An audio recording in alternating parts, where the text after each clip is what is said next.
Hi folks, Chris Kittleson. I want to talk to you today about some custom turkey calls made by Holland Custom Calls. First of which is a slate call with a walnut pot.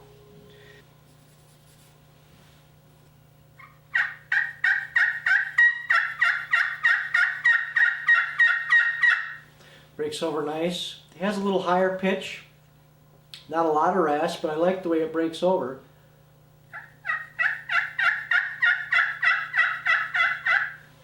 And I like the fact that you can get really soft with it, and you can make soft feeding purrs with it. Soft clucks, tree yelp. But I really like slate, one of the best friction surfaces I think, for making a lot of versatile sounds. You can get loud with it if you want.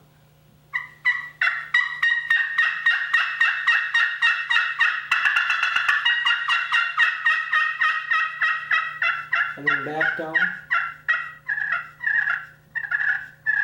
Real quiet. Very versatile call. I think if I was going to limit myself to one turkey call in the woods that was a friction call, it would be slate, because like I said, it's so versatile. And this striker sounds extremely nice on it. But now let's listen to what an Osage orange striker will sound like on it.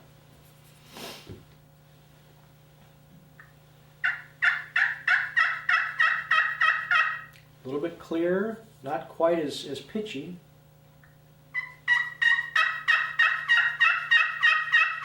Get a little key with it.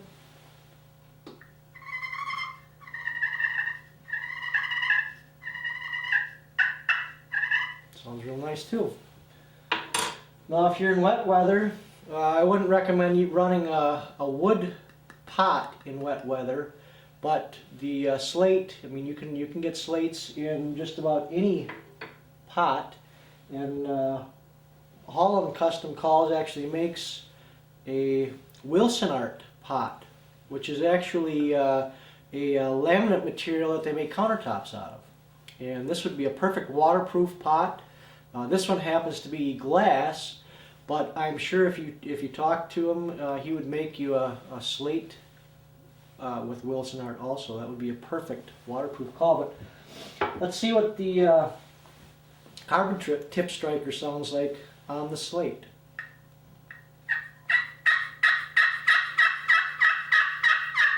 Nice rasp, real nice rasp. Sounds like an old boss hen. Get that, and that gobbler goes off. The next call I want to talk about is the Wilson art call. Like I said, it's a glass friction surface.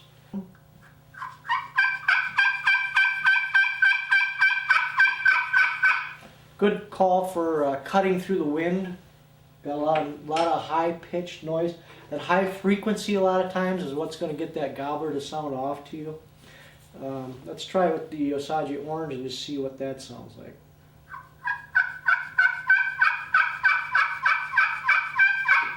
A little bit lower, definitely a different sound, different hen here.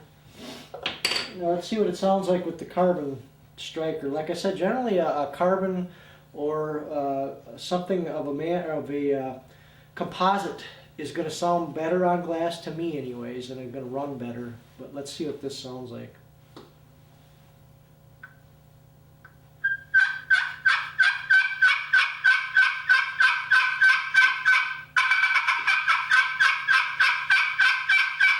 Real nice rasp, real nice volume.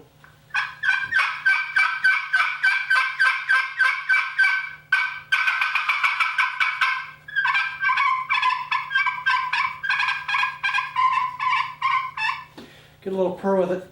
Purring out of glass is a little bit tough because I mean, like I said, you got to get that surface really rough. But I like this one for rasp and volume.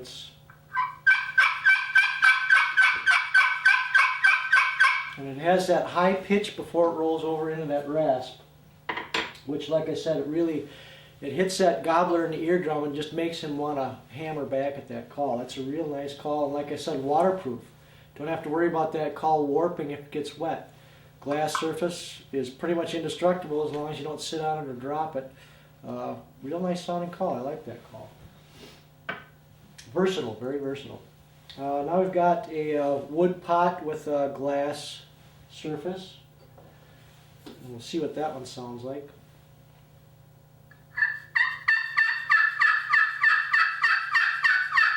It's got a little rasp to it, especially with the Osage Orange striker.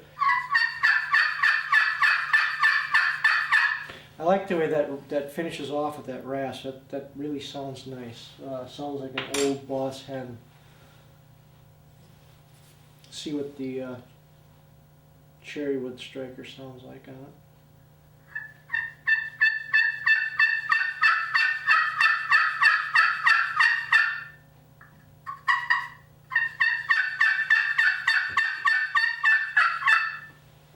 Nice yelp.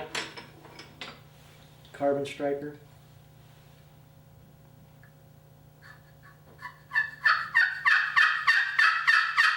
There's your volume striker right there. That's where you're going to get, if you want to reach out and touch them. Let's say, real windy day, 10:30 in the morning, nothing gobbling for at least the last hour or so. So now you're out cruising. You're walking just inside the woods on a ridge line, looking for gobblers that are going to be down on strut zones, or maybe just inside the wood line on the edge of a field, looking for gobblers that are out feeding in the field or strutting out in the field. And it's windy. You're not hearing a whole lot.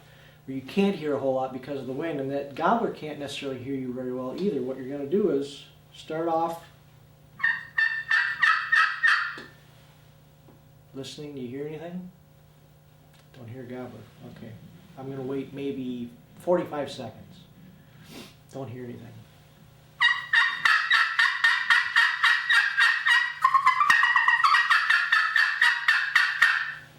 Cut the wind. Now, oh, he just sounded off down 250 yards on the edge of that field. Now I know where he's at.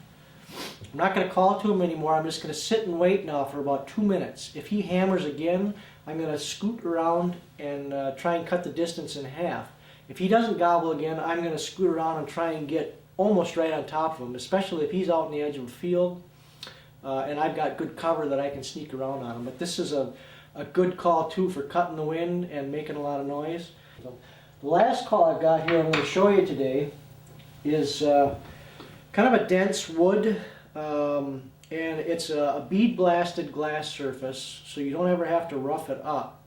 But because of the dense pot, it's a little bit softer call. But we're going to run it with the carbon first and see what that does.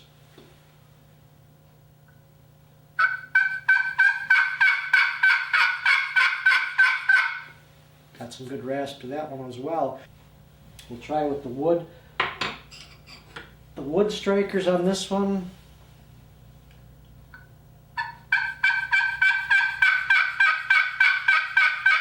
Don't sound too bad. I mean, for a glass call with wood on glass, you get some good volume out of it because of that bead blasted surface, because it's roughed up. The whole surface is roughed up, and it's almost like it's impregnated in there. Like you should never really have to rough this call up. It should always stay abrasive. We'll try the Osage Orange on it and see what that one does.